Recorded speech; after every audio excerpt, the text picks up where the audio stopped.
Un vieil homme appelé Preston Blake dit qu'il a toujours rêvé d'atteindre le sommet. Les gens lui disent cependant que la tempête s'aggrave et qu'ils doivent descendre maintenant. Il dit jamais en 1000 ans et continue sans eux. Le lendemain, les actualités nationales ont remarqué qu'ils avaient perdu un visionnaire et maintenant tout le pays se demande qui héritera des actions de vote de 49% de Blake et de sa société d'une valeur de 40 milliards de dollars. Quelque part, un homme nommé Chuck demande aux gens s'ils ont déjà trouvé un héritier. Un autre homme appelé Cécile dit que ces hommes sont à la recherche, ils devraient recevoir un fax. Soudain, un fax arrive, disant que l'héritier est Longfellow Did. Ensuite, Chuck remarque que tout semble si vert. Ils atterrissent et s'approchent d'un homme, lui demandant s'il connaît Longfellow Did. Il dit qu'il les emmènera directement chez lui. Ils arrivent à un magasin, et une femme leur dit que Did reviendra de sa livraison de pizza. Bientôt. Peu de temps après, Monsieur Did apparaît et leur donne à tous les deux une grande étreinte. Il lui demande ensuite si le nom de Preston Blake lui dit quelque chose. Il remarque que sa mère connaissait quelqu'un appelé Blake, et on lui dit que c'est son oncle. Est décédé. On dit que son oncle lui a laissé un héritage de 40 milliards de dollars, mais Did ne semble pas s'en soucier. Il lit l'une de ses cartes poétiques, quelque chose qu'il aime créer pendant son temps libre. Plus tard, ils lui disent qu'il n'aura plus jamais à livrer de pizza, mais Did n'écoute pas vraiment. Livrer des pizzas et aider les gens qu'il croise dans la rue. On dit qu'il doit venir écrire des documents à New York pour vendre les actions héritées qu'il possède. Il les engage pour 40 milliards de dollars et Did dit qu'il suppose qu'il peut venir, ajoutant qu'il sera le premier. Partir de cet endroit dans longtemps. Ensuite, les habitants de toute la ville lui font des signes d'adieu. Ils font une pause en chemin pour manger chez Wendy's avant de continuer. À New York, un journaliste télé appelé Mac est informé par un homme nommé Marty comment l'entreprise a. Mac dit qu'il va emmener l'héritier de Blake dans 2 heures. Un homme nommé Jim et une femme nommée Babe pour obtenir l'histoire de vie de l'héritier d'ici là. Plus tard, Babe demande de l'aide à Marty en disant qu'elle a vraiment besoin de cette histoire.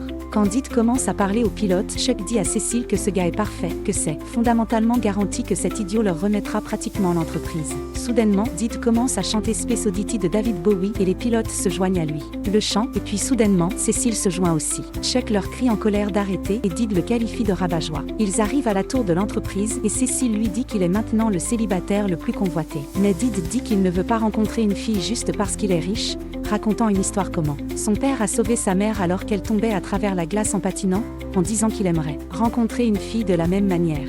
Derrière eux se tient Marty. Alors qu'ils entrent, le serviteur de Did, Emilio, le surprend en s'approchant furtivement de lui. Did dit qu'il ne veut pas un serviteur, mais en tant qu'ami, il aimerait en avoir un. Il serre l'opérateur d'ascenseur dans ses bras, lui demandant comment il va, obtenant pour réponse « ça va ». Des hauts et des bas. Selon son appartement situé à un étage inférieur, Did est surpris de voir qu'Emilio est déjà là. Et Emilio explique qu'il est lui-même très sournois. Le lendemain, il se réveille dans son nouvel appartement. En testant une fontaine à boisson hawaïenne punch, Emilio surprend à nouveau Did en se faufilant. Il remarque qu'il sous-estime sa fourberie. Pendant ce temps, Chuck dit aux gens qu'ils ne peuvent en parler à personne avant qu'il ait tout acquis. Les actions. Des actes apparaissent, demandant s'il y a quelque chose qu'il puisse faire aujourd'hui. Chuck dit qu'il n'y a rien. Il explique à Did qu'en tant que propriétaire, il n'a rien à faire, qu'il devrait laisser les agents faire leur travail. Tout faire. Soudain, un homme entre dans la pièce en jurant et se comporte mal. Did lui dit d'arrêter de jurer car il y a des dames présentes, mais il ignore Did. Et Did lui frappe. Il l'aide à se relever, et lui demande quel est le problème. L'homme dit qu'il a compris que s'il jouait bien au football, il pourrait renégocier et obtenir plus d'argent. Did demande s'il pourrait renégocier et lui payer moins s'il jouait mal, à quoi il répond non. Il répète qu'il veut plus d'argent. Les remarques de Did ne semblent pas justes, ils vont devoir le licencier. Chuck est contrarié car il est leur meilleur joueur, mais Did dit qu'il reviendra. Ce soir-là, Marty a raconté à Babe le rêve de Did de sauver une demoiselle en détresse. Et il se prépare à tromper Did. Soudain, Did apparaissent et agissent comme si Marty la braquait, puis Did court vers elle et l'attrape. À lui, commençant à le frapper, lui donner des coups de pied, et le frapper encore plus, avant de s'enfuir. À Babe avec son sac. Elle fait semblant d'être étourdie et confuse, et Did lui propose de marcher pour se remettre. Il se présente en se promenant dans la rue, et Babe explique qu'elle est infirmière scolaire.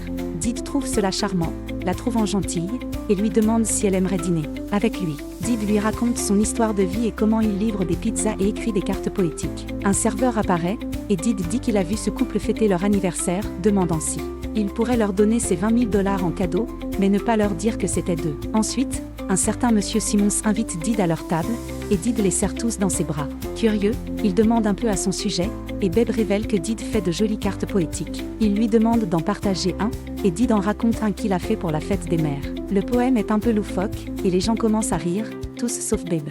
Did leur dit que les habitants de sa ville natale les trouveraient certainement aussi drôles, mais ne riraient pas car ce ne serait pas une bonne manière, en disant qu'il ferait mieux de partir. Continuant de rire, il remarque que si Babe n'était pas là, il leur aurait probablement tapé sur la tête. Elle dit qu'elle s'en moque, et les gens regrettent immédiatement leur mauvais comportement. Babe va dans la salle de dames, sortant un appareil photo, en disant qu'elle veut une augmentation. Le lendemain matin, Emilio surprend de nouveau Did.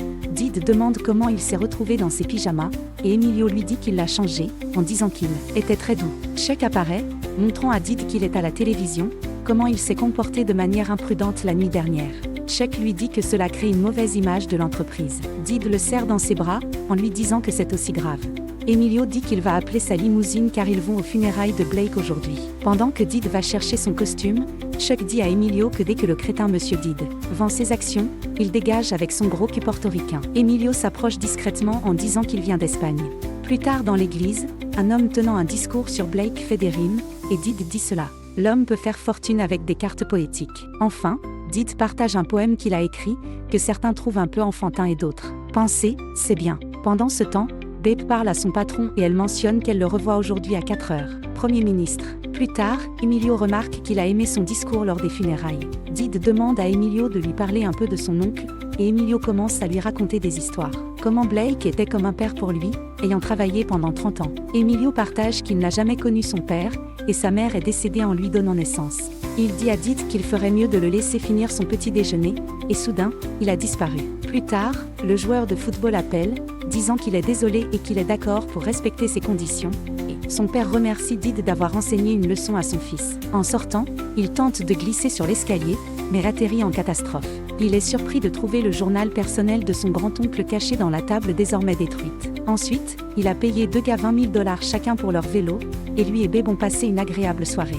Ensemble, Did partage une histoire du journal de son oncle, comment lui, enfant, rêvait de devenir un DJ, ce qu'il trouvait amusant. Soudain, ils entendent qu'il y a un incendie, et ils courent pour aider. Did serre la main d'un pompier, lui disant qu'il est chef des pompiers volontaires de sa ville et dit qu'il les aidera. Il monte, voyant une femme qui refuse de descendre avant d'avoir retrouvé tous ses chatons. Did demande combien, et quand elle dit 7, Did s'exclame « Sainte merde » et il commence à chercher. Pour les chats, on jette un chat après l'autre, tous attrapés par des gens dans la rue. Enfin, Did et la femme sautent et les gens applaudissent. Ensuite, Mac a tordu toute l'histoire, montrant comment Did jette les chats dehors, ajoutant des sons. Les chats meurent et les gens crient qu'il est un tueur de chats. Babe remarque avec colère que la vérité était une merveilleuse histoire, mais Mac dit qu'il devait l'épicer. Le lever, Babe dit que Did ne mérite pas ça.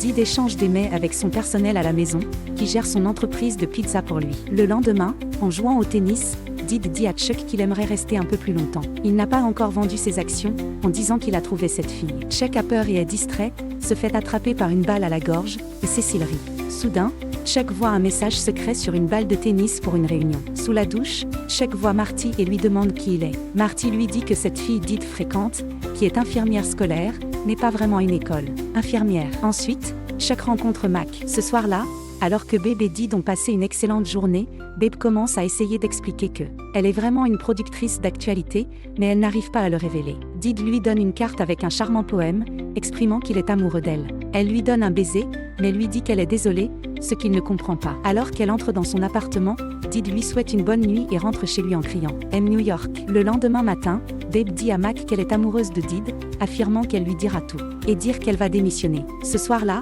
Did a préparé une surprise spéciale pour Babe et demande à Emilio de faire semblant. C'est Babe, et Did pratique à poser la grande question. Emilio dit qu'il l'aime beaucoup, et trouvant cela devenir étrange, il s'arrête.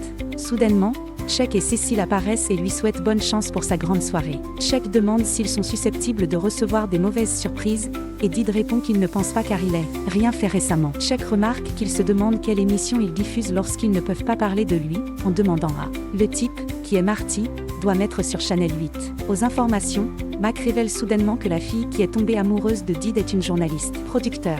Babe apparaît, le voyant, et appelle Did, disant qu'elle est venue essayer d'expliquer. Se sentant trompée et trahie, Did s'en va et Babe devient triste. Le lendemain, Did dit qu'il veut rentrer chez lui, et Chuck remarque qu'ils ont les papiers prêts, qu'il puisse obtenir ses 40 milliards de dollars. Did dit qu'il ne veut pas de l'argent, demandant s'ils connaissent une association caritative. Cécile nomme le United Negro College Fund, et Did leur dit de donner l'argent à. Ils les signent, puis partent. Chuck devient vraiment heureux. Quelques jours plus tard, le gestionnaire du United Negro College Fund est victime d'une crise cardiaque. Did rentre chez lui dans sa petite ville, attristé. Le lendemain, Babe arrive en ville, marchant jusqu'au commerce de pizza, demandant où se trouve Did. La femme dit qu'elle la connaît, affirmant qu'elle ne dira pas où se trouve Did avant d'avoir réussi. Arrive jusqu'à elle. Babe commence à l'attaquer, mais est mise à terre. La femme remarque qu'elle était une clown de rodéo pendant 6 ans, et le combat continue. Babe attrape une pâte à pizza, l'éblouissant, puis court vers le haut et lui donne un coup de pied fort. La femme remarque que c'était un bon coup de pied.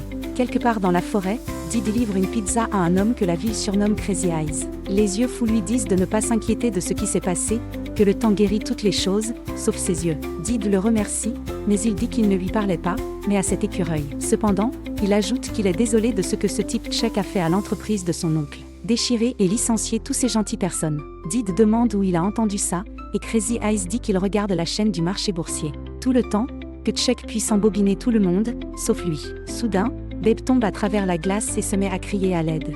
En l'entendant, Dee y arrive rapidement. Tout d'abord, il demande où se trouvent les caméras, pensant que c'est un piège, mais alors que le courant l'emporte. Peu de temps après, Babe dit qu'elle est vraiment désolée pour tout et qu'elle l'aime vraiment. Et les gens applaudissent. Par la loi, il doit permettre à tout actionnaire opposé à la proposition de s'exprimer. Emilio apparaît, effrayant Chuck, en disant que la proposition serait une insulte à un grand. L'homme se tourne vers Chuck et disparaît. Autorisé à parler. Des actes soutiennent une part qu'il a achetée ce matin, et il s'approche pour parler. Dee commence un discours, demandant aux gens s'ils ont vraiment rêvé de devenir des investisseurs sauvages. Quand ils étaient enfants. Il remarque que son propre rêve était de devenir pompier, voulant glisser le long de ses méchants poteaux et aider les autres. Il demande à un homme s'il voulait devenir pompier aussi, et l'homme répond non, mais ajoute que lui voulait être vétérinaire. Dee demande à un autre homme, qui dit qu'il voulait être magicien. Soudain, plusieurs personnes se lèvent, partageant leurs emplois de rêve d'enfance. Cécile dit qu'il voulait être champion de ping-pong. Dee remarque qu'il s'apprête maintenant à mettre 50 000 personnes au chômage pour gagner rapidement de l'argent. Que leur version de 6e année d'eux-mêmes mettrait du chewing-gum dans leurs cheveux et donnerait des coups de pied. Leurs âneries pour juste avoir pensé à faire ce qu'ils s'apprêtent à faire. Les gens se lèvent, approuvant ces paroles. Dee dit qu'il y a encore de l'espoir, leur demandant de ne pas rompre s'il vous plaît la compagnie de son oncle. En utilisant le marteau, disant qu'il a toujours voulu le faire, et les gens applaudissent. Chuck dit ensuite qu'ils ne gagneront pas, car ils possèdent 49% et contrôlent en plus 2% via l'étranger. Investisseur, lui donnant 51% du droit de vote.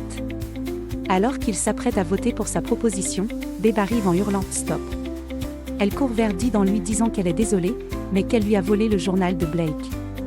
Elle avance ensuite, expliquant que dans le journal, Blake a écrit le 12 avril 1957 que il était un volcan de désir et a couché avec l'une de ses employées.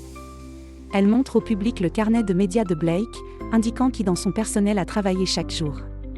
Et le 12 avril 1957, il n'y avait qu'une seule personne travaillant à l'étage de Blake, une femme. Malheureusement, la femme est décédée en accouchant d'un fils né le 23 janvier 1958. Emilio remarque que c'est son anniversaire. Babe ajoute que le nom de la femme était Miss Consuelo Lopez, et Emilio dit que c'est sa mère.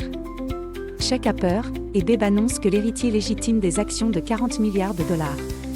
Emilio, qui peut être démontré par un simple test ADN, remarque que Chuck n'en possède aucun. Car il n'était pas à offrir au monsieur Dee.